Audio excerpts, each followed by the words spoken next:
All right, good morning, everyone. So I'm going to talk about topological crystalline insulators.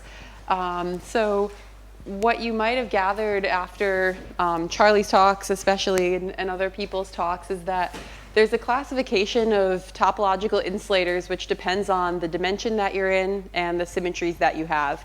And this actually fits nicely into this table, which I've shown here, which is called the tenfold way. So this is a table, but some of the elements in this table are phases that you're especially familiar with because they came up in the earlier lectures. So I've highlighted them here. Up here in class A and dimension 2, there's a Z classification, and that exactly captures the integer quantum Hall effect. So that is to say we can classify each phase by a number, and so therefore the number of phases is classified by the set of integers. Similarly, down here we can look at dimensions 2 and 3 in class A2. Class A2 is the class which has time reversal symmetry for spin-half objects, so spin-half fermions. And you see that there's this Z2 classification.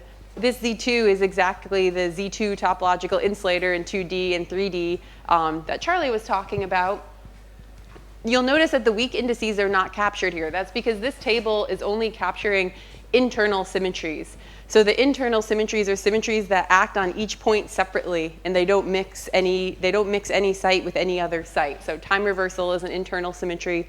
Particle hole can also be an internal symmetry. In contrast, the weak topological insulators are protected by translation symmetries. Translation symmetry is not internal. It always takes one site to another lattice site. So those are not captured in this table. So that's basically the subject of this lecture, is that crystal symmetries can also protect and identify topological phases.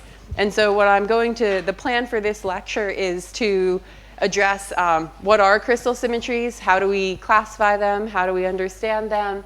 Then I'll give a few examples of pretty well-known topological phases with crystal symmetry, and then try to give the unifying framework by which we can understand, kind of generally understand topological crystalline insulators. Okay, so the first question is, what are crystal symmetries? So crystal symmetries come in a few different varieties. One of these are point groups. So point group symmetries leave at least one point invariant. So this includes a rotation. So rotation always has an entire axis, which is left invariant. A mirror symmetry. A mirror symmetry is a reflection about a plane, so it always leaves an entire plane invariant. Inversion symmetry leaves one point fixed, the origin, and takes otherwise every point to minus itself. And then there's also roto-inversions, which are combinations of rotation and inversion symmetry. So this combination gives you all of the possible point group symmetries. There's infinitely many of these because you can always think of a rotation by an arbitrarily small angle. But in crystals, not all of these occur. So you might know, or you might be familiar, that in 2D, you only have two-fold, three-fold, four-fold, and six-fold rotations. You never have a lattice with a five-fold rotation. The same thing is true in 3D. And so because of that, we're pretty restricted in the point group symmetries that can occur. And you can always visualize a set of point group symmetries by drawing a sphere and kind of like coloring it in a certain way. So here I did this with the cube for the TD point group. So just to give an example of how this works, this cube, because of the colors, is not C4 invariant. So if you rotate by a four-fold rotation, you switch a black and a white part. But if you do a four-fold rotation, so say you look at this cube, four-fold rotate it, you get to that white cube, and then follow it by inversion, you get back to a black cube. And so this is invariant under the combination of C4 times inversion. That's a roto-inversion, but not by either one separately. And for all the point groups, you can draw a similar picture like this.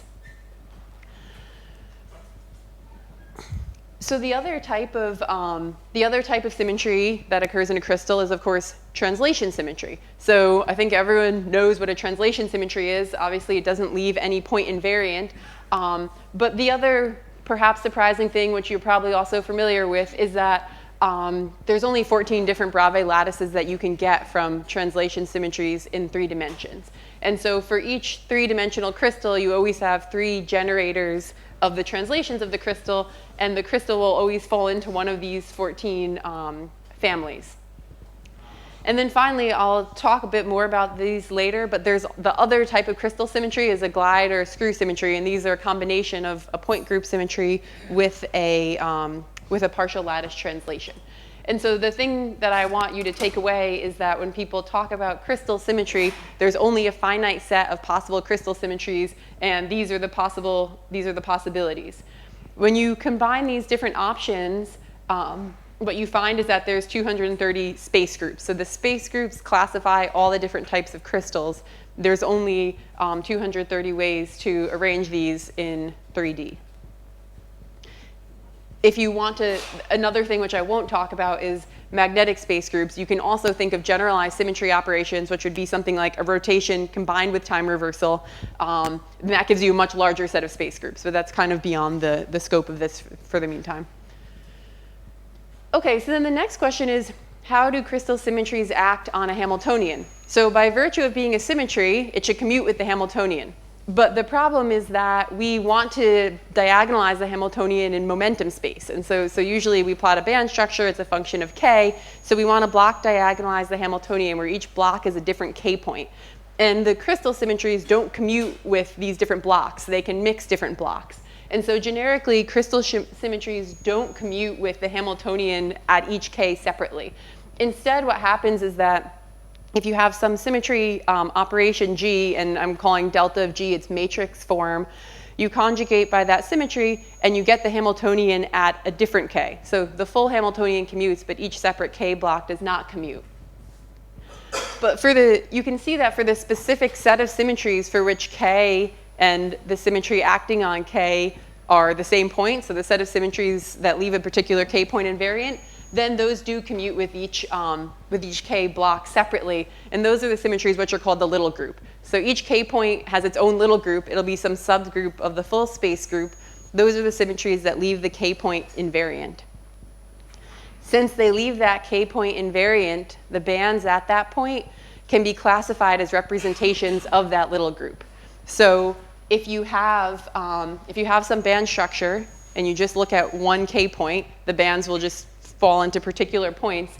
For each one of these points, you can give it a label, and those labels correspond to representations of the little group of the k point. And these have all been completely classified. Again, there's only finitely many possibilities, although there's a lot. And then the other thing to note is that as you go from any point to along a high symmetry line emanating from that point, the symmetry of the line is generically less than the symmetry of the point, and it'll be a subgroup. So if you know the representation at the particular point, then you can uniquely figure out the representation along the line by taking the representation of the little group at k and decomposing it into representations of the little group along the line. And so whenever you see these band structure diagrams and they have all these labels at points and at lines, there's a set of compatibility relations which tells you how the points and lines can connect with each other. Are there any questions, by the way? You can ask questions at any time. Okay, so that's kind of setting the background. So now I'll try to take some of the notions that were discussed earlier and combine them with the crystal symmetry. Yeah? When you uniquely determine the symmetries on the line, how exactly do you do that? That's a good question. So it's a pretty straightforward procedure. The thing that you do is, if you have a representation, you can think of that as a series of matrices. And being an irreducible representation means that those matrices can't be block diagonalized into smaller blocks. Now, when you take a subgroup, that means that you're going to delete some of these matrices because some symmetry operations aren't in your group anymore. So now you have fewer matrices, and maybe now they can be block diagonalized. And so the fewer matrices that you have, you can check how those transform under your subgroup. But basically what this amounts to is the trace of a matrix uniquely determines the representation. So you always take the trace, compare to some table, and see what you're left with.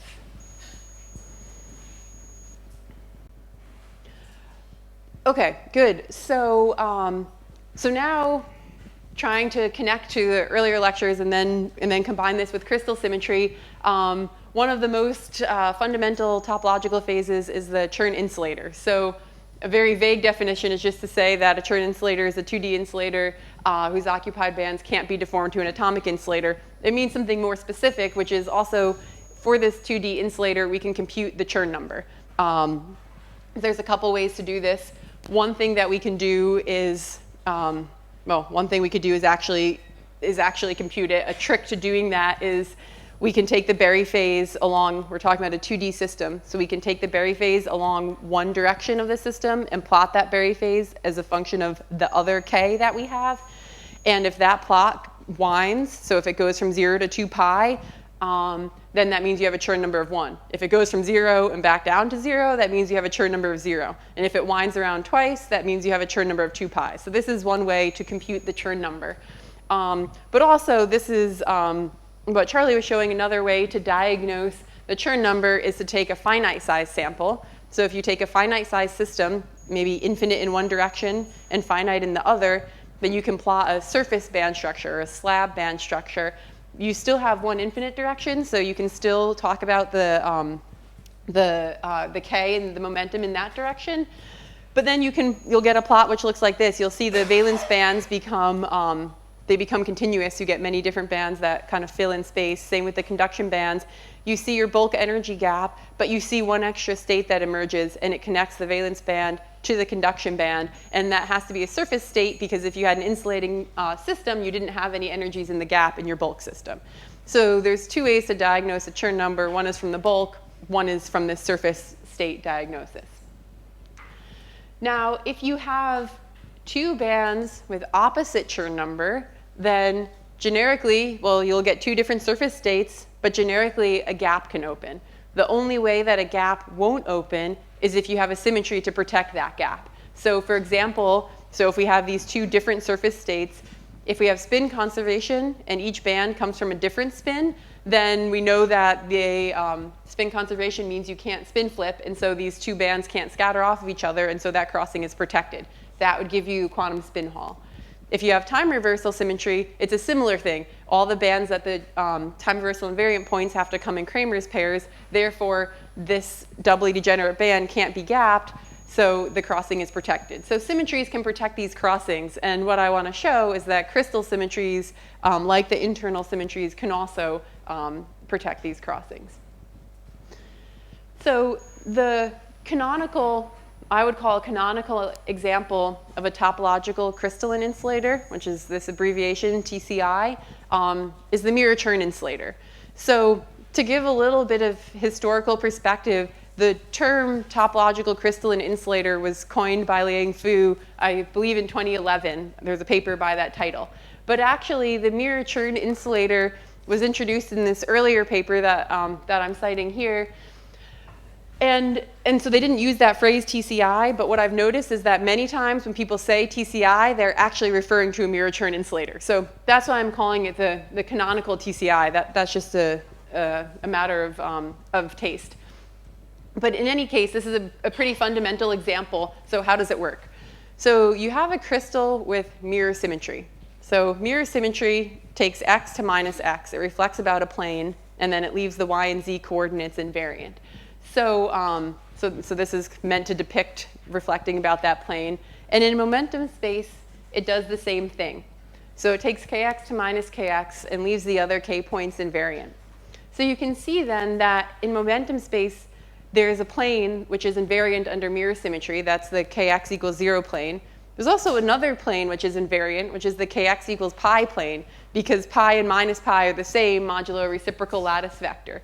So I'm just going to draw this plane, but everything that I'm saying also applies to the other plane.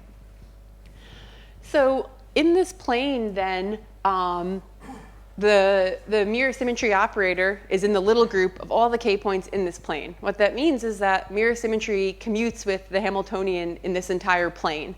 And so therefore, we can simultaneously diagonalize the Hamiltonian and the mirror operator. So each of the bands can be assigned a mirror eigenvalue. In a spin-full system, the mirror eigenvalues will be plus or minus I. In a spin-less system, they'll be plus or minus 1. That distinction doesn't really matter for us right now. The point is that there's two different eigenvalues, which we can just call plus or minus. And every band can be put into one of these sectors, the plus sector or the minus sector. And the Hamiltonian in this plane splits into two parts. And so therefore, for each one of these sectors, we now have a two-dimensional Hamiltonian, and we can ask, well, what's the Chern number within that sector? And so we can call that the mirror Chern number. So usually people define the mirror Chern number to be the difference in the Chern number of the plus sector and the minus sector all over 2. That's a conventional thing. But in principle, we can actually compute a Chern number for each mirror sector separately. So what's the consequence of this? If we look at the surface spectrum, what we can do now is take a sample. So this is mixed real space and momentum space coordinates. So I'm thinking of something which is infinite in the x and y directions, but finite in the z direction. And then what we can do is make basically a slab plot or a surface plot where we are just looking in this plane. So we take kx equals 0. We plot as a function of ky, which is the coordinate along the plane, and we have a finite size system in the z direction, so we don't have kz.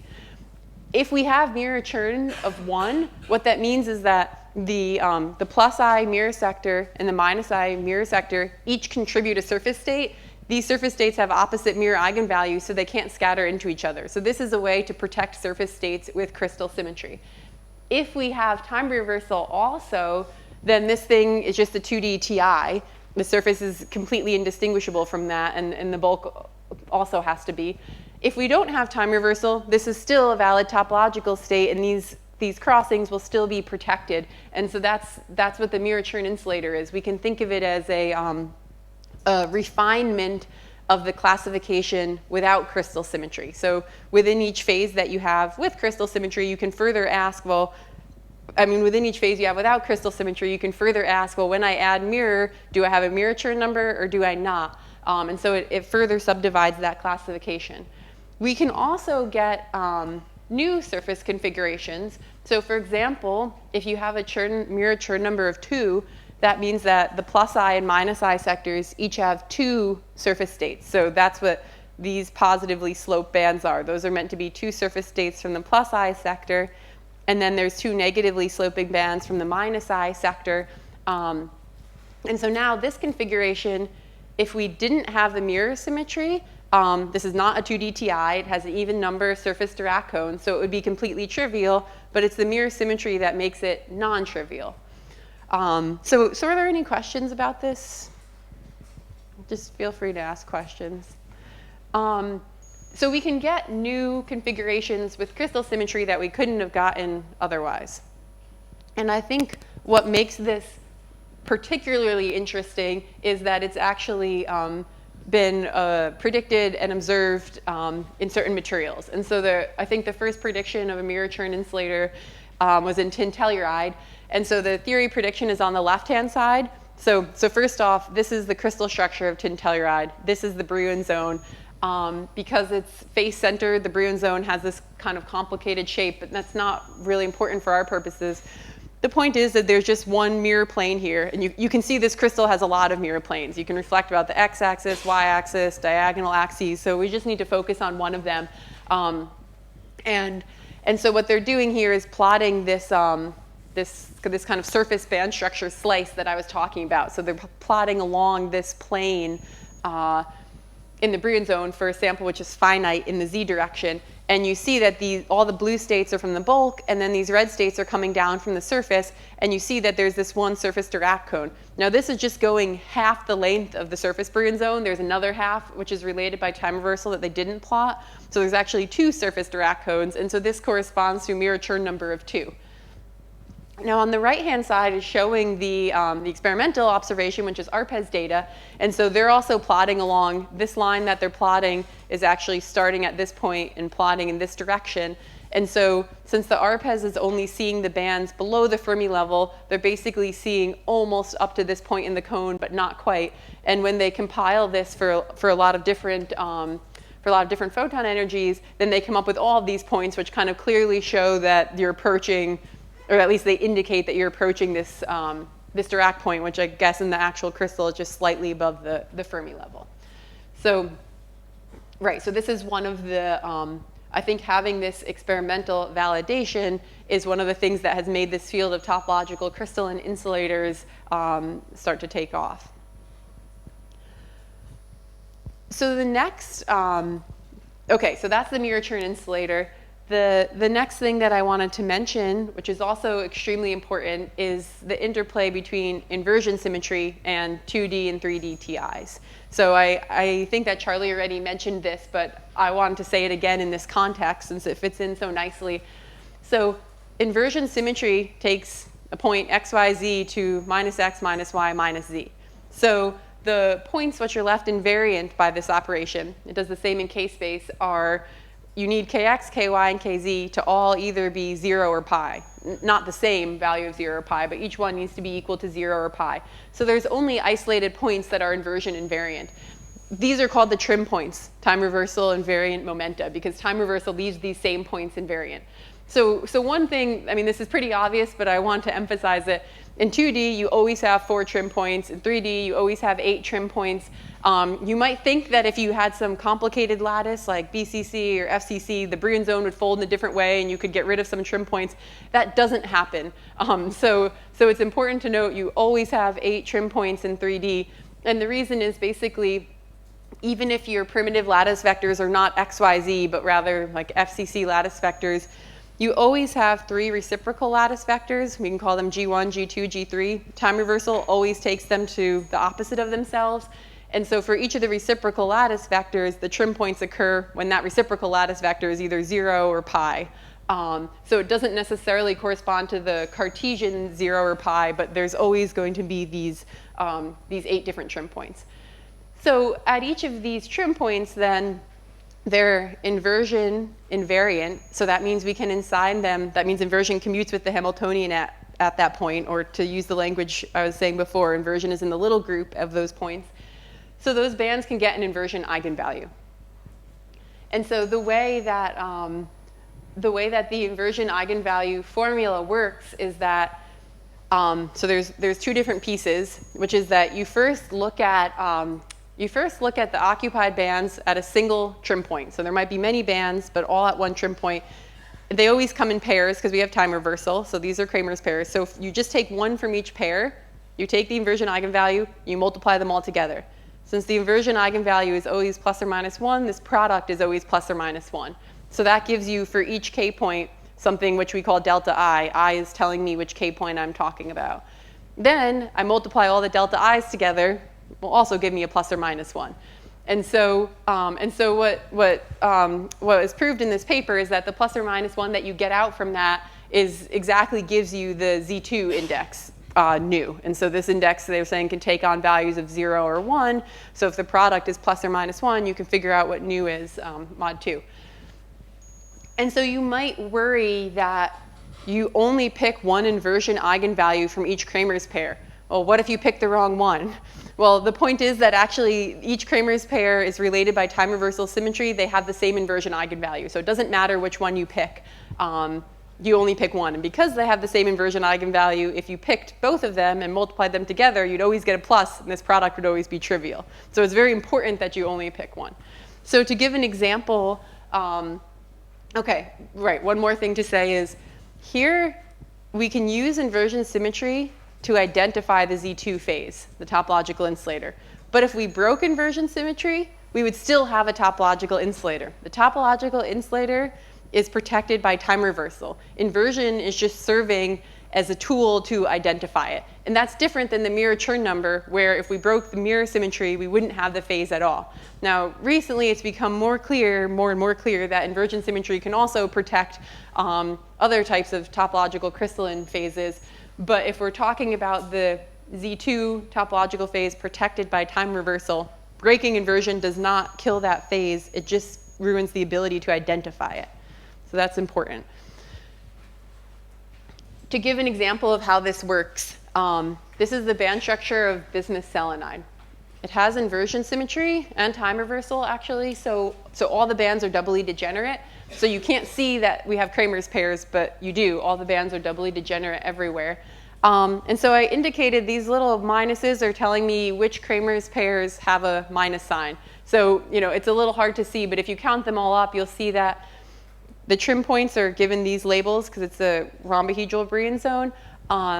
But if you count up all the minuses, you always have an even number, except at the gamma point, where you have an odd number. So we can use the formula from the previous slide and see that these different deltas, if we multiply the inversion eigenvalues, give me +1 for all the points except for the gamma point. Therefore, when we multiply all of these together, we get a -1. This tells us that bismuth selenide has a non-trivial Z2 index.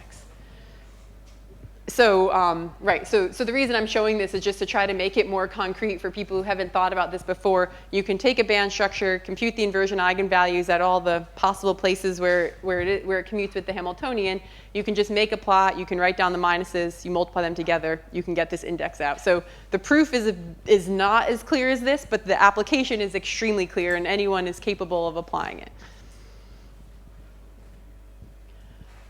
So then the other phase that I wanted to mention, because it's recently been pretty popular, is to see how these non-symmorphic symmetries can protect surface states. So one example, so this is coming back to the glide and screw symmetries that I mentioned in the beginning. So now I can say in more detail, what is a glide symmetry? So a glide symmetry works as follows. You reflect over a mirror plane, and then translate by a fraction of a lattice vector. So for example, suppose this is our crystal structure. It has two types of atoms. The full, well, it also has these, so it has three types of atoms, but the full lattice vector goes from blue site to blue site. So it contains two different layers. If we reflect about the yellow plane, that's not a symmetry. It exchanges the blue and the gold sites. But if we reflect about the yellow plane and then slide up half of a lattice vector, that is a symmetry. And so that's how the glide symmetries work. It's like a mirror, but you also have to do this translation, and that's crucial. So in real space, we can write a glide symmetry, the one I've shown here, as it takes x, y, z to -x, y, and then z plus a half. In momentum space, the action is indistinguishable from just a mirror operation, because the 1/2s don't change the k coordinates. But there is another important consequence, which we'll see. So because of this k-space action, we can see then that the plane kx equals 0 and the plane kx equals pi will be invariant under this glide symmetry. So therefore, on that plane, the glide symmetry will commute with the Hamiltonian, and we can assign eigenvalues to the different bands. So the question is, what should those eigenvalues be? So the way to figure this out is to notice what happens if we do the glide operation twice. So if we do it twice, for example, we take this site, we reflect, and we translate by a half. And then if we do it again, we reflect, and we translate by a half. So you can see that doing a glide operation twice gives you a full lattice translation. It also gives you a rotation that's kind of hidden in the mirror. So we know that we want translations in the block representation, we want translations by a lattice vector in the z direction to have a phase e to the -I kz.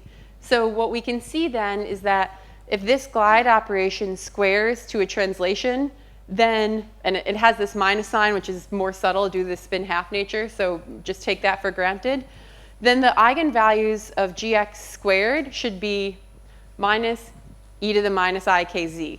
Therefore, the eigenvalues of the glide by itself will be the square root of that, so it'll be plus or minus I times a phase of e to the -I kz over 2. So this is where the difference between the mirror symmetry and the glide symmetry comes in. In the mirror symmetry, the eigenvalue in a plane is completely fixed. That is the plus or minus I. With a glide symmetry, that eigenvalue can change as a function of where in the plane you lie with respect to the kz coordinate. So, and we can do a similar thing with a screw symmetry. This crystal also has a screw symmetry. A screw symmetry is when you rotate by some amount and then translate by a fraction. And so here, if we rotate by C6, not a symmetry. If we rotate and then translate up, it is a symmetry. And the space groups which have a screw or a glide are called non-symmorphic. Yeah? Sorry, you need the spiral decoupling for this assumption of this dx equal to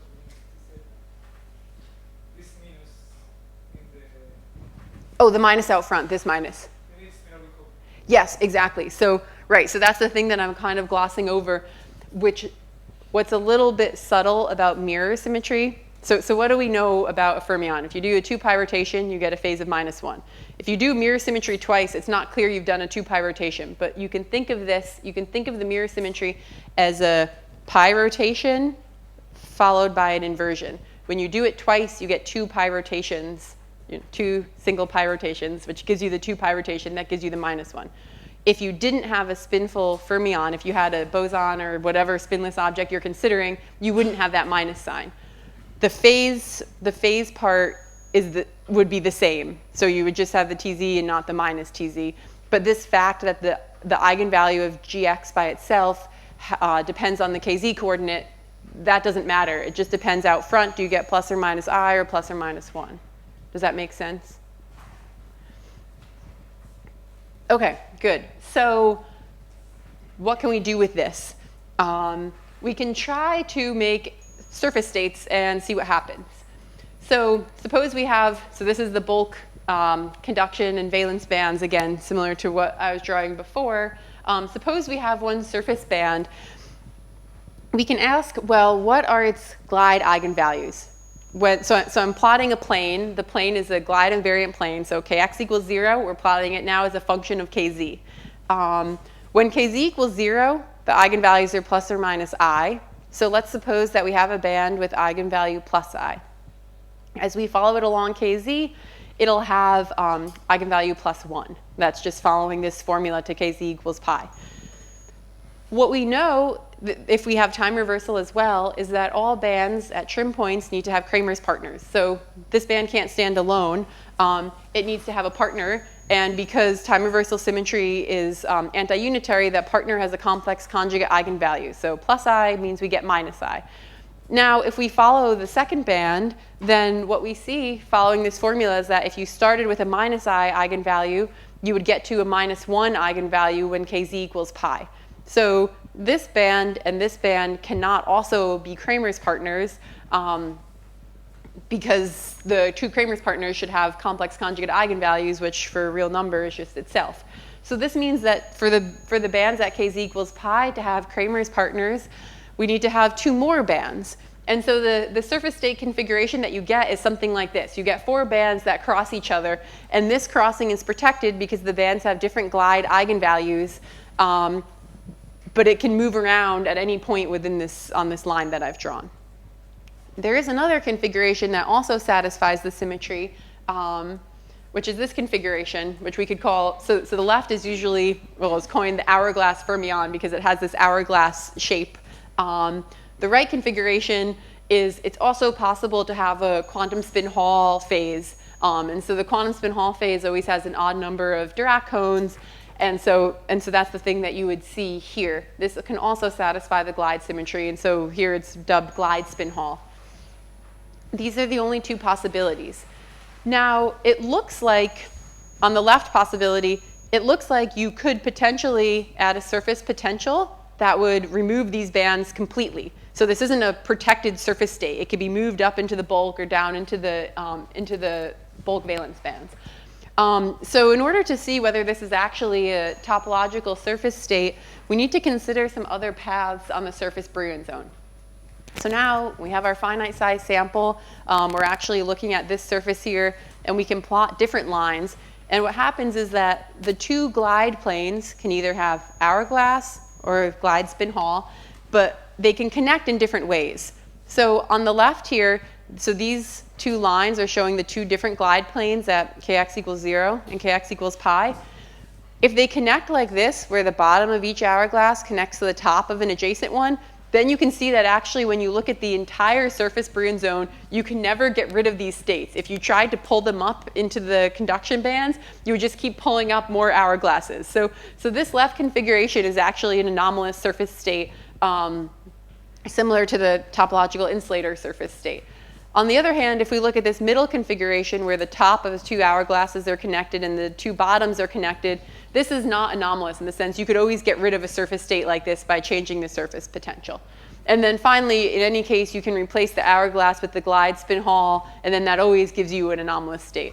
So the term for these, not just for this, but in general, I'm not sure if this came up earlier, is spectral flow. It's the idea that the spectrum is flowing from the conduction to the valence band, whenever it's forced to do that, that means you have some kind of anomalous surface state, which you can't get from an atomic limit. Whenever it doesn't do that, well, then you can't exactly be sure what you have, because I guess one thing that is implicit in what I've been saying, but I haven't said explicitly, is you need to always, with topological crystalline insulators, you need to always look at a surface which preserves crystal symmetry. So if you look at the wrong surface, you might not see any surface states, and you might think, oh, I have a topologically trivial material. You need to look at the right surface, and sometimes there's multiple right surfaces. You need to maybe look at all of them, or like in this case, you need to look how the different surfaces connect with each other. And I don't think that this has been completely resolved as to, for each space group, what would be the minimum number of surfaces you need to look at to establish this. In individual cases, it's been resolved, but it's not enumerated for everything. And the other point is this phase has a Z4 invariant. So my only point in saying that is that previously we've only seen Z and Z2 invariants. Now we see a Z4 invariant. Proving that is slightly complicated, so we can just take it as a fact. And so again, what makes this field super interesting is how the experimentalists and theorists are really tightly connected to each other. And so shortly after this hourglass fermion was predicted here in this material, then very shortly afterwards, there's a paper by Hong Ding's group where they report these surface states. And if you look at the data by itself, it would be very difficult. So these green symbols are data. It'd be very difficult to identify that this forms the hourglass. But I think the thing that you can agree with is that at least it agrees with the theoretical prediction. In other words, if you take this picture and look at this picture, there's not a disagreement. It'd be hard to call this an explicit proof, just because of how skinny these bands are. Okay, good. Are there any questions about this?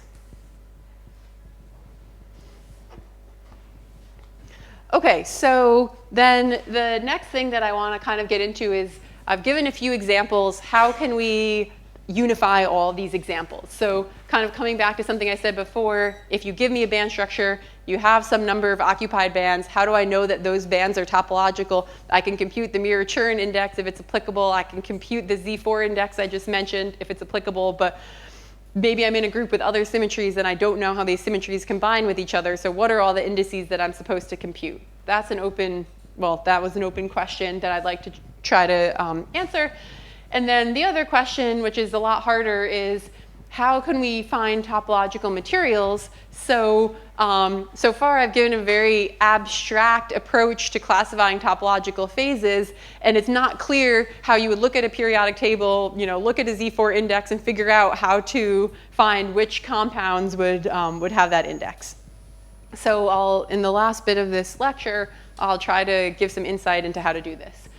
Okay, so this is now moving to some more recent literature, both a collaboration that I was part of and another collaboration. So this is coming out of Princeton, led by Andrei Bernavig, and this was led by Watanabe and Ashwin Vishwanath. So what I want to emphasize is the common idea behind these, which is that topological bands cannot be deformed to atomic limits. Therefore, if we can find some way to identify all of the atomic limits, then we can identify the topological bands by the complement of the set of atomic limits. So I'm going to try to convince you that this is somehow possible to do for each of the space groups. So the first question is then, how can we identify all atomic limits? Knowing the space group isn't enough, because within each space group, there's many different ways to arrange atoms. So, so for example, if you have six-fold symmetry and mirror symmetry, all of these arrangements satisfy these symmetries. The difference between them is which symmetries leave a single site invariant. So if you look at the triangular lattice, you'll see that each site is the center of a six-fold rotation. Therefore, we only need to have one site in the unit cell. On the honeycomb lattice, each site is the center of a three-fold rotation. A six-fold rotation mixes two different sites. Therefore, we need to have two sites in the unit cell. And then finally, on the Calumet lattice, each site is the center of a two-fold rotation. The C6 rotation kind of mixes between three different sites. Therefore, we need to have three sites in the unit cell. So, So these possibilities are enumerated for each space group, and these are called the Wyckoff positions. So you can look this information up in each space group. There's a list of these things, and it tells you the different ways you can arrange atoms consistent with symmetry. And they are all classified by what are the symmetries that leave a single site invariant. Okay, once you pick how you want to arrange your atoms within the space group, there's another choice to classify an atomic limit, which is what are the orbitals that you have on that site. So for example, I could choose a honeycomb lattice, and then I could specify I have s orbitals. This is different than having px and py orbitals. It'll have a different symmetry. And so we define an atomic limit to have a space group, Wyckoff position, and an orbital. And that data together uniquely specifies the symmetry of one atomic limit phase. So then, one thing that's pretty neat is that if you give me one site in your lattice, and then you tell me what are the symmetries of that site, actually that determines the symmetry of the entire lattice. So I'll give some intuition on how this works. If we have one site on our honeycomb lattice, again, we have this site symmetry group, which is the symmetries that leave this site invariant. So here, there's a threefold rotation on the corner of the honeycomb. There's also a mirror reflection that reflects above that top line of the honeycomb. That leaves the site invariant. So therefore, whatever orbital we have on that site needs to transform as an irrep or as a representation of the site symmetry group. Those symmetries leave one site invariant, so the orbital will only mix as itself, so it better transform as a representation of that group. The other symmetries in the space group move that site to other sites. And so now, so my claim was if you give me the symmetry of that orbital, I can figure out the symmetry of the entire lattice. Now you can see the procedure for that. I take the orbitals on a single site, and then I act, say, with the six-fold rotation. So it not only moves one site to another site, but it also takes the orbital and rotates the orbital. So if you do this with all the elements in the space group, you also do the same thing with translation. You eventually tile the entire lattice, and you've tiled it in a way which is forced to obey the symmetry. So if you know this information about one site, you know the symmetry of the entire lattice. And at a more formal level, this is the notion of an induced representation, which is to say, if you take a representation of a subgroup, there's a mathematical procedure, which is a well-defined algorithm to get a representation of a supergroup. This concept, it was introduced by Zach in these earlier papers in the 80s. This is called a band representation. So the reason is it gives you the symmetry of the entire band. Sometimes, well, very often people look at what's called a K dot P model, which is talking about the symmetries of a single K point. That's extremely useful, but it's a different notion than this. This is the symmetry of every single K point all at once. And so it gives you a lot of information at one time. It gives you all the K dot P representations contained within it.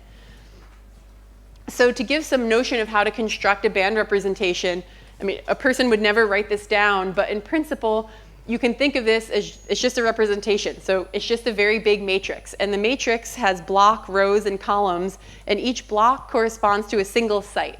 So, for example, so the diagonal blocks will consist of the elements that leave that single site invariant, and then the off-diagonal blocks will be operations that take one site and mix it to another site. So we could build this matrix. Of course, if you have an infinite lattice, it would be infinite, but in principle, that's something you can build. Then if you Fourier transform this matrix, then what happens is you get another infinite matrix where now the rows and columns are labeled by different K points, but now these diagonal blocks correspond to the little group operations of that K point. And so the diagonal blocks of this matrix exactly give you these little group representations that I kind of schematically drew earlier. So this is all a schematic. There's a mathematical formalism to make it precise, but I'm kind of trying to give an intuition for how it would work. And so, for example, suppose we tried to make this big matrix, and so we could consider a one-dimensional lattice with a bunch of different sites. Well, what are the symmetry operations? Okay, identity matrix, it's kind of trivial. But to show how this works, the inversion operation would take a site at Q to a site at minus Q. So the big matrix we would form would be completely off diagonal like this. And And similarly, if we tried to make the matrix for translation, it would take each site and shift it by 1. So it would just fill in this, this diagonal, which is shifted away from the main diagonal. So in principle, we can make these matrices. It's more useful to do it abstractly, since these things are infinite. We could do the same thing for p orbitals, and what would be different is just that the sign of the inversion matrix changes. So then, if we were to Fourier transform that matrix, we can get out the inversion eigenvalues at the high symmetry k points. So actually, we can do this intuitively for simple cases without actually building the matrix. So suppose that we have s orbitals. They're all lined up in this inversion symmetric lattice in 1D. The s orbital is, has a positive inversion eigenvalue. So we can consider what's the inversion eigenvalue of your band at k equals 0? Well, k equals 0 is just an equal weight of all the different atoms. They all have a positive inversion eigenvalue, so that gives us a plus sign. At k equals 0, we can identify the inversion eigenvalue to be plus. We could then look at k equals pi. So what k equals pi corresponds to is assigning alternate minus signs to every other atom. But you can see if you if you invert an atom that had a minus sign will always map to another atom with a minus sign. So we still get a positive inversion eigenvalue. So for s orbitals at k equals 0 and pi, positive inversion eigenvalues.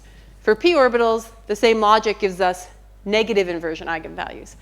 But the new thing that happens is that now we can consider, what if our atoms, instead of being centered at the inversion center, are sitting halfway in between, halfway in the middle of the unit cell. So now we have atoms at like x plus a half, x plus 3/2, etc. So now inversion symmetry will flip one to the other. And so what changes is that k equals 0, we have the same logic. But at k equals pi, now if we assign a minus sign to every other atom, when we use the inversion operation, we take an atom with a plus sign and reflect it into an atom with a minus sign. So we flip the inversion eigenvalue here. And then for p orbitals, we also flip, but we get the opposite signs. So in 1D, then this generates all possible inversion eigenvalues. So we can see that if we consider s and p orbitals sitting at 0, like integer positions or half integer positions in the one-dimensional unit cell, we get all possible inversion eigenvalues, because here we have plus plus, minus minus, minus plus, plus minus. There's no other possibilities. And this reflects the fact that there's no phases in 1D that are not atomic limits. And so if we were to, you might be wondering, well, how does this relate to like the Su-Schrieffer-Heeger chain, which is a one-dimensional topological phase? That is actually a transition between two different atomic limit phases, if you set it up with inversion eigenvalues. And so, so I don't really want to get into that now, but just for people who are familiar with it, that's just a transition between two of these phases. Okay, the interesting thing then is in 2D, something different happens. So in 2D, we can also consider atoms sitting at these high symmetry points, 0, 0, 0, half, half, 0, half, half. Those are the two-dimensional analog of the points I was just considering. If we consider then inversion eigenvalues at the trim points for s orbitals, if you have your s orbitals at the 0, 0 position, all of these inversion eigenvalues will be plus, just like they were in 1D. But now, if instead you consider your atom sitting at the 0, half position, you flip two of the signs, just like how we flipped one sign in 1D. And if you consider an atom sitting at this half 0 position, you flip two other signs, and finally, if you're at half half, you get the other possible situation. And if we do this for p orbitals, then we get the exact same table, but with all the minus and plus signs flipped. So the thing to note here is that we don't get all possibilities. You can see that whenever we move the atom by half of a unit cell, we flip two minus signs at once. We never get a configuration with just one minus sign. And so this tells us that if you ever had an insulating phase with just one minus sign, that would not correspond to an atomic limit. We've just enumerated all the atomic limits here. So that's the difference between 2D and 1D. So there's a few consequences of this. One consequence is that without spin-orbit coupling, I think if you have time reversal and no spin-orbit coupling, you cannot have an insulating band with just a minus sign. It's not difficult to prove, but I don't want to do it now. But the other interesting thing is that if you have spin-orbit coupling and time reversal, and you do have, then this table is doubled, so each of these would be Kramer's pairs, then you can see that we reproduce the inversion eigenvalue formula from earlier. Whenever you have an odd number of Kramer's pairs with minus signs, you cannot correspond to an atomic limit phase. And what I haven't proved here is that you exactly get the Z2 topological insulator phase. So I think the takeaway message is that you can, and I'll say more of this, but very quickly. For every space group, you can make tables like this. You can enumerate all the different atomic limits. You can, inversion is the easiest one. You can just kind of see it, but you can also do this for all the other symmetries. And in some cases, not all combinations of symmetry eigenvalues will appear. Therefore, if you ever have a group of bands which has symmetry eigenvalues that don't appear, and those are insulating bands, then you know that your bands are not going to be an atomic limit insulator. You don't know immediately what type of topological insulator is, but you know you have something which is topological. Okay, so then just in the last few minutes, I want to kind of give some hint how to do this. Yeah?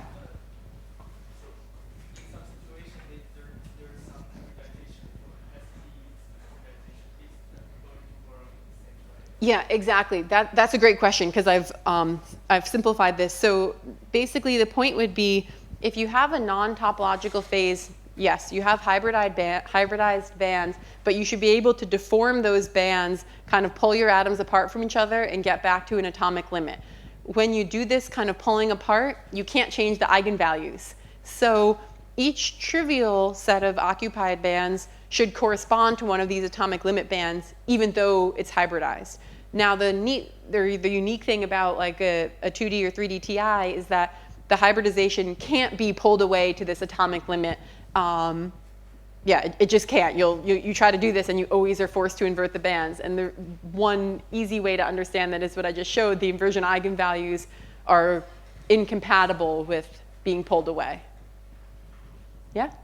This procedure involves only crystal symmetries. Correct. So can you do it also for like internal symmetries? Like what about time reversals? Or particle hosts? Yeah, exactly. So the point would be, well, there's one thing is that the internal symmetries were already classified. So that's what that table I originally showed is. Yeah, exactly.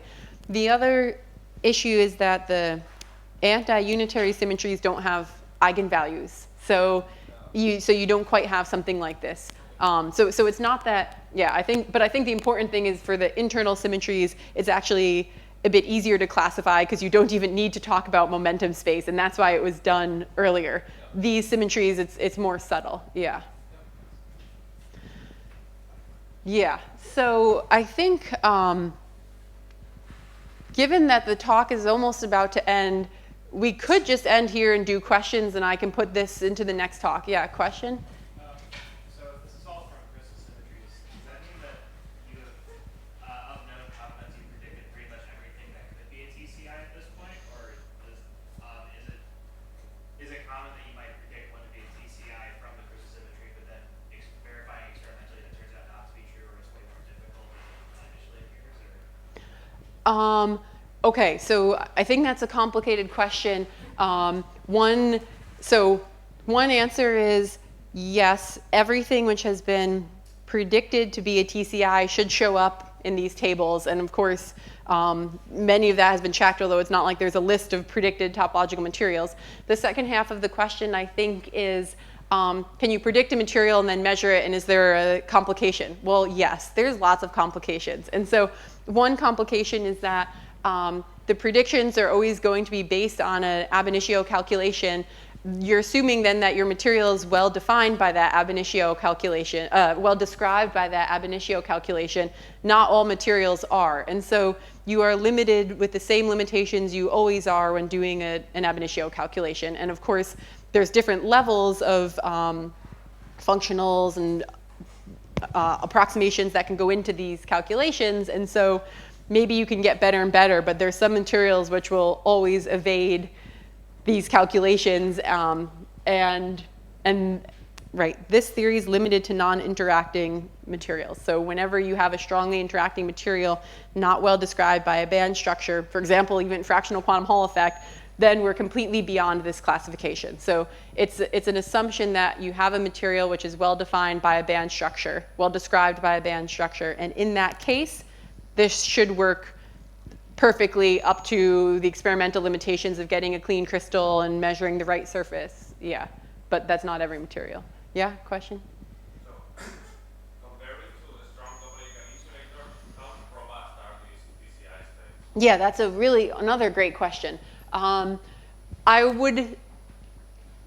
would probably say less robust because you need to preserve crystal symmetry on your surface, and the crystal symmetries are inherently a little easier to break. For example, by disorder, you can have a disorder that breaks a crystal symmetry and doesn't break, say, time reversal symmetry.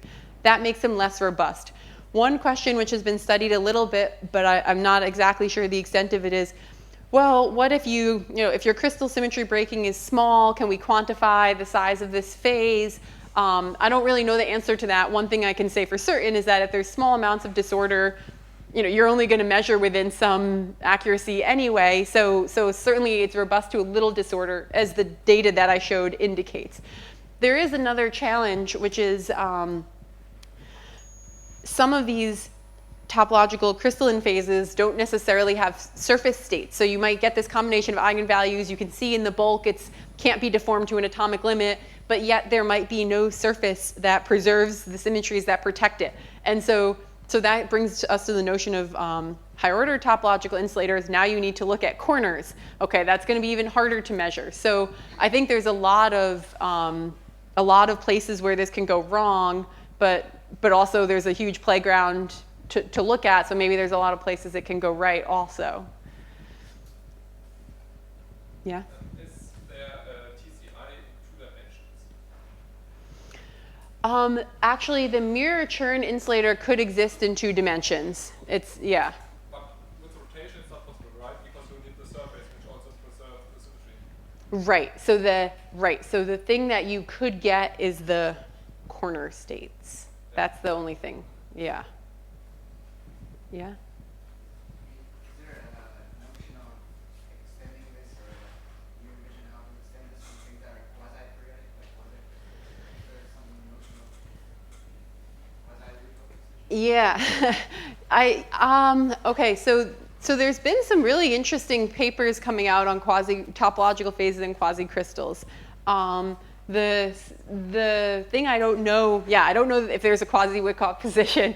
One way that people classify quasi-crystals is by lower dimensional slices of higher dimensional regular crystals. So, and I know that there's at least some ways to, there's some ways to kind of map between these things, and so you might hope that you could inherit some phase from above, but it's definitely not clear.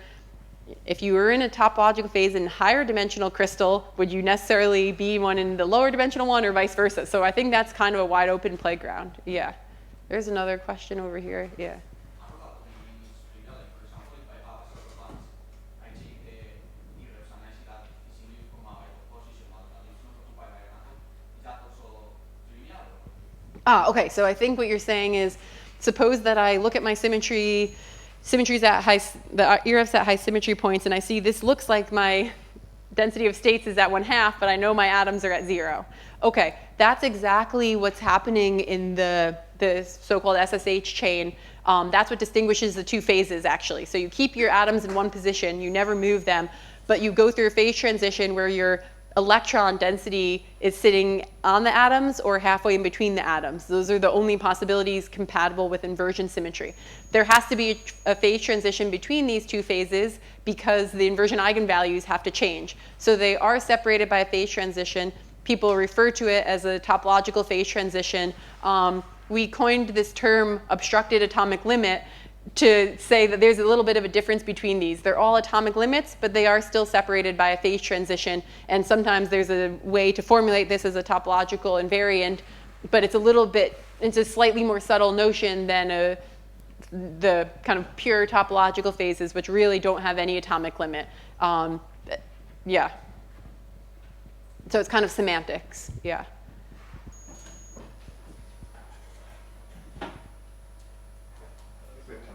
Okay. A phase transition from solid to a liquid phase, something like that. So really slow. So is there a theory or do you know what happens to the topological surface state? I don't know, but one thing is that the table I showed for internal symmetries, those don't rely on translation. So in principle, these things can apply to an amorphous material. So in that case, if your crystal is breaking down, you could still have the surface states as long as surface is a well-defined notion. Once you've lost the notion of an atomic phase at all, if you completely melt, I don't really know how to classify that. But right, translation symmetry, the internal symmetries don't need translation symmetry to protect them. So at the very least, if your crystal becomes extremely disordered or amorphous, then you still have the phase, and you still have the surface states. Okay, we better say Yeah. more questions for the next lecture, but thank you